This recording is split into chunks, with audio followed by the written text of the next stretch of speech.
Investment in securities are subject to market risk. Please carry out your due diligence and read all the related documents carefully before investing. Channel को subscribe करना ना भूलें और हमारे ताज़ा video सबसे पहले देखने के लिए बेल आइकन को दबाएं।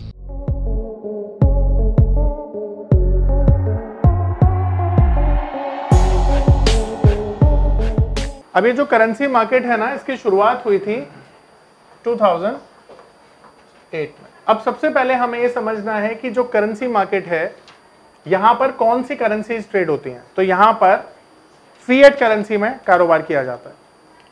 अब ये जो करेंसी मार्केट है ना, इसे हमारा सेबी रेगुलेट नहीं करता, इसे रेगुलेट कौन करता है?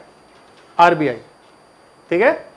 अब यहां पर जितनी मेजर करेंसीज है ना दुनिया की, उनमें से और भी सबसे बेस्ट मेजर करेंसीज यहां पे ट्रेड की जाती हैं, जिसमें यूएसडी, यूरो, पाउंड और जापानीज येन, ये चार मेजर करेंसीज यहां पे ट्रेड की जाती हैं। किसके अगेंस्ट में? आईएनआर। शाबाश। इंडियन रुपीस के अगेंस्ट में ये चारों करेंसीज ट्रेड की जाती हैं।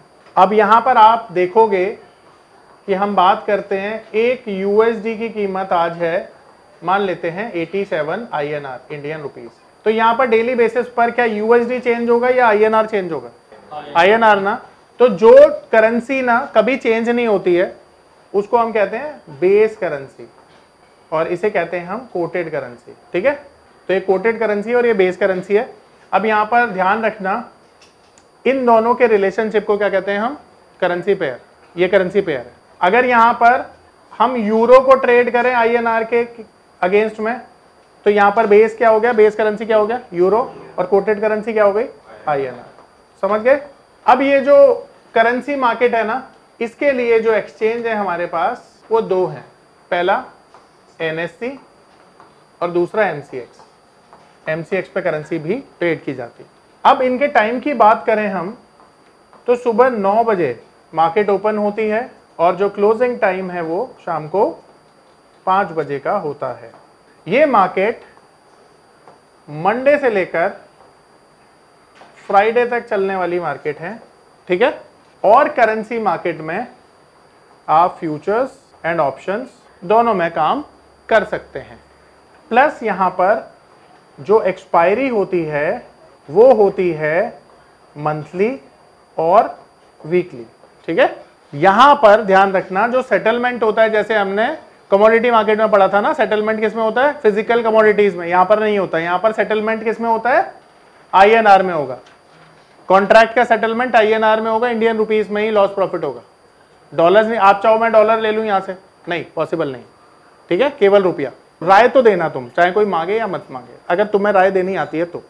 दूसरी चीज, फ्री में किसी को कुछ मत सिखाना, क्योंकि ज्ञान को फ्री में मत देना कभी भी। गुरु भी खराब होता है उससे, और मेरा गुरु जो है ना, उसकी दशा भी चल रही है और उसका भी है। तो कहने का मतलब क्या है कि ये वो राय है जिससे तुम्हें हमेशा अपनाना है। भाई साहब, फ्री की ना कोई कीमत नहीं समझता। देखो, सचिन तेंदुलकर दुनिया का सबसे महान क्रिकेटर है, इसे किसी भी सर्टिफिकेशन की जरूरत नहीं है, ना मेरे ना आपके। Correct.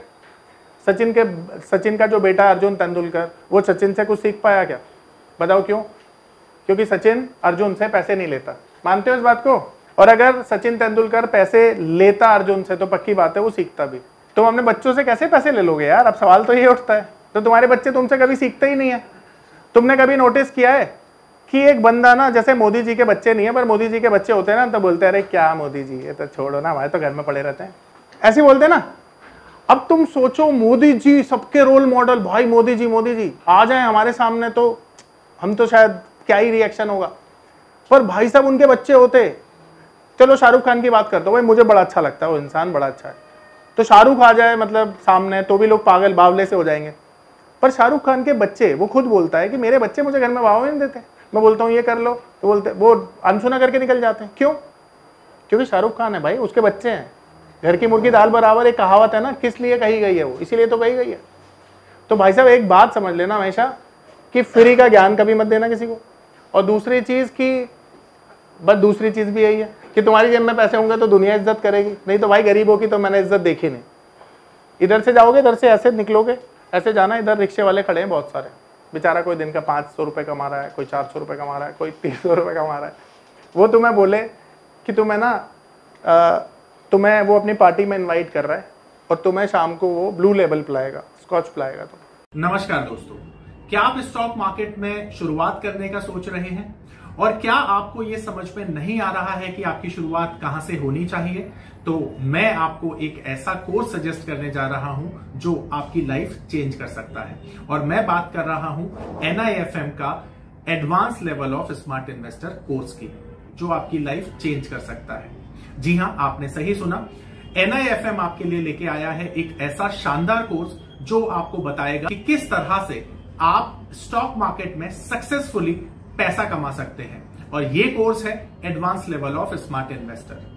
Advance level of smart investor course आपको हर छोटी से छोटी और बड़ी से बड़ी मार्केट की बारीकियों के बारे में जानकारी देता है, और ये सभी जानकारियां आपको इस मार्केट में पैसा कमाने में बहुत ज्यादा मददगार साबित होती हैं। तो इस कोर्स को करने के बाद आप मार्केट में सक्सेसफुल ट्रेडर और सक्सेसफुल इन्वेस्टर बन सकते हैं। पर क्या तुम जाओगे पीने के लिए? क्योंकि तुम्हारा स्टैंडर्ड मैच नहीं करता है, यानी कि उस इंसान की अच्छी जेस्चर भी तुम्हें अच्छा नहीं लग रहा है क्योंकि वो गरीब है।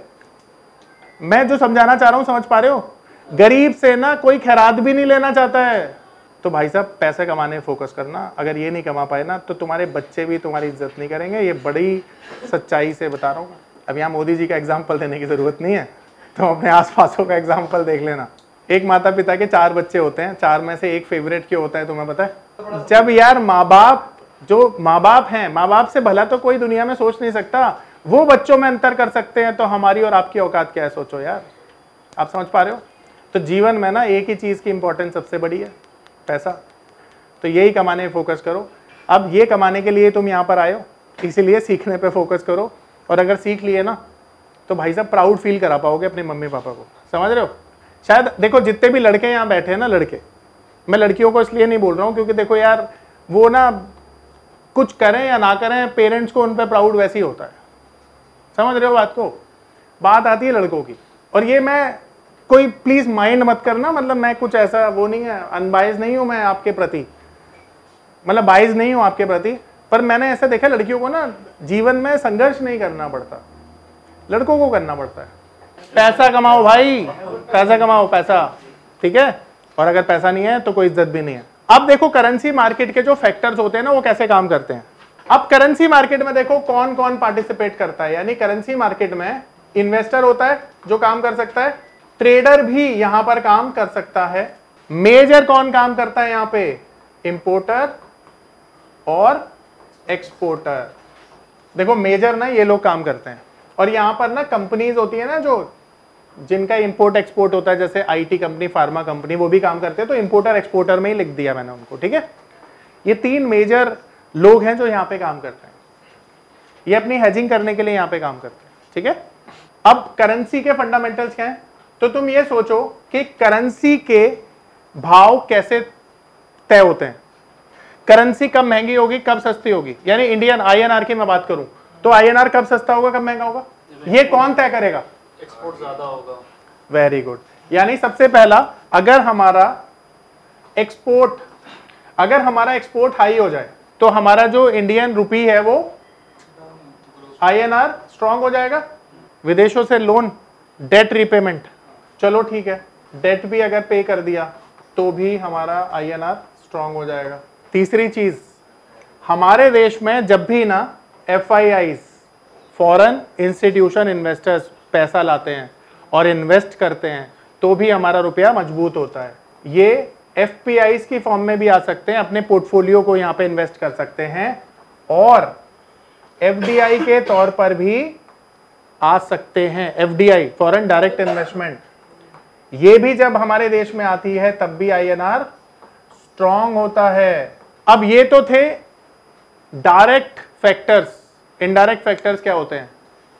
कि जब भी इन्फ्लेशन हाई हो जाती है तो आपकी परचेजिंग पावर कम हो जाती है, जिससे जो रुपया है वो वीक हो जाता है। हाई क्रूड ऑयल प्राइसेस, जब भी क्रूड ऑयल के प्राइस हाई हो जाएंगे तो हमारा इंपोर्ट बिल बढ़ जाएगा, क्योंकि मेजर हमारा जो कंपोनेंट है ना क्रूड ऑयल ही रहता है, तो भी रुपया वीक हो जाएगा। ठीक है, ये 5 मेजर फैक्टर्स होते हैं जिनसे आप बोल सकते हो कि जो रुपया है उसकी तेजी या मंदी पे इफेक्ट पड़ता है। अब देखिए यहां पर हम कमोडिटी वाले सेगमेंट में जाते हैं और ये आप देखिए यहां पर जापानीज येन INR के अगेंस्ट में ट्रेड हो रहा है। तो अब यहां पर जो लॉट साइज है ना, आप देखिए सबके लॉट साइज सेम है 1000 यूनिट्स के, ठीक है। अब यहां पर देखेंगे आप मार्जिन बहुत कम होते हैं इनके, केवल 2500 के मार्जिन में आप करेंसी को ट्रेड कर सकते हैं, देख रहे हो। और यहां पर जो मार्जिन है ना वो भी बहुत कम लिए जाते हैं, 2 से 5% ऑफ टोटल कॉन्ट्रैक्ट साइज। अब देखो यहां पर जो येन है वो 57 रुपए का है, ठीक है। इसी तरह से USD INR 1000 का लॉट साइज, 2000 का मार्जिन, 2.5% का मार्जिन, और जो अभी INR चल रहा है वो कितना चल रहा है, ठीक है, इस तरह से। इसी तरह से यूरो का जो लॉट साइज है 1000 का है और जो मार्जिन है वो अप्रोक्स 3000 का है, 3% का मार्जिन लिया जाता है, 94 रुपीज का यूरो चल रहा है। और जो पाउंड है 3500 का मार्जिन है, 3.25% का मार्जिन है और 1 पाउंड है 110 रुपए का, ठीक है। तो ये सारी चीज है। हाँ जी, इंडियन रुपीज ये करेंसी पेयर है ना। देखो ऐसा समझो, तुम ट्रेड कर सकते हो INR को 4 अदर करेंसी के साथ। तो अगर तुमने ट्रेड किया यूरो को INR के साथ, तो यूरो को INR के साथ ट्रेड करने के लिए तुमको मार्जिन कितना देना पड़ेगा, 2970 रुपए। अब ट्रेड कैसे करोगे, तुम टेक्निकली ट्रेड कर रहे हो यूरो को कि वो INR के अगेंस्ट में वीक होगा या स्ट्रांग होगा। यस, अब तुमको लगता है कि यूरो बढ़कर हो जाएगा 95, तो क्या कमजोर होगा, INR, और क्या स्ट्रांग होगा, तो तुम क्या करोगे, यूरो को बाय। और अगर तुमने यूरो को सेल कर दिया तो इसका मतलब है INR स्ट्रांग होगा, ठीक है। तो ये 94 से जब 93 जाएगा तो तुम्हारा प्रॉफिट होगा, यही मतलब हुआ। इसे कॉल पुट के तौर पर भी बाय कर सकते हो, फ्यूचर के तौर पर भी कर सकते हो। यहां पे ये जो चीजें देख रहे हैं हम, फ्यूचर मार्जिन है वो, ठीक है। हाँ देखो टेक्निकली तो INR में ही चेंज होगा, जिसकी वजह से वो या तो महंगा होगा या तो सस्ता होगा। तो तुमको देखना INR का चेंज ही है। खुशी की बात यह है कि हमारा बेसिक कोर्स पूरा खत्म हो चुका है, अब हम एडवांस कोर्स की तरफ जाएंगे, ठीक है। नमस्कार दोस्तों, मैं अरविंद शर्मा आप सभी का स्वागत करता हूं हमारे स्पेशल कोर्स में जिसका नाम है पावर ऑफ नंबर्स। आपने गेम थ्योरी के बारे में तो सुना ही होगा, आपने सुना होगा एलियट वेव थ्योरी के बारे में। यह दुनिया की सबसे तीसरी ऐसी बड़ी थ्योरी है जिसे हमारी टीम ने 10 सालों की कड़ी मेहनत के साथ डिकोड कर लिया है। यानी कि यह नंबर थ्योरी इतनी पावरफुल है कि इसे करने के बाद चाहे आप इन्वेस्टिंग करते हैं या आप करते हैं ट्रेडिंग, आपका जो अनुभव होने वाला है ट्रेडिंग और इन्वेस्टिंग के दौरान वो इतना बेहतरीन होने वाला है कि आप देखेंगे कि आप मार्केट से हर रोज पैसा कमाएंगे, हर दिन पैसा कमाएंगे। ये पावर ऑफ नंबर थ्योरी इतनी बेहतरीन थ्योरी है कि इसे करने के बाद आप एक अलग अनुभव करेंगे और आपको लगेगा कि शायद इसी चीज की आपको तलाश थी। बहुत सालों की ट्रेडिंग के बाद, इन्वेस्टिंग के बाद आपको शायद ऐसे प्रोडक्ट की जरूरत थी जो मार्केट में आपको वो कॉन्फिडेंस दे पाए, जिस कॉन्फिडेंस के साथ आप रोज पैसा कमा पाए और जितना आप चाहें उतना पैसा कमा पाए। तो हमारी ये जो पावर ऑफ नंबर थ्योरी है ये आपको आपकी सभी इच्छाओं को पूरा करने के लिए है। और आप देखेंगे कि इस थ्योरी को करने के बाद जो आपका कॉन्फिडेंस है, आपकी जो एक्यूरेसी है, आपकी जो क्षमताएं हैं मार्केट से पैसा कमाने की, वो बहुत ज्यादा बढ़ जाएंगी। और आप देखेंगे कि जो आपने आज से पहले अनुभव नहीं किया था अपनी ट्रेडिंग के दौरान या इन्वेस्टमेंट के दौरान, आप इतना बेहतर अनुभव करेंगे इस कोर्स को करने के बाद।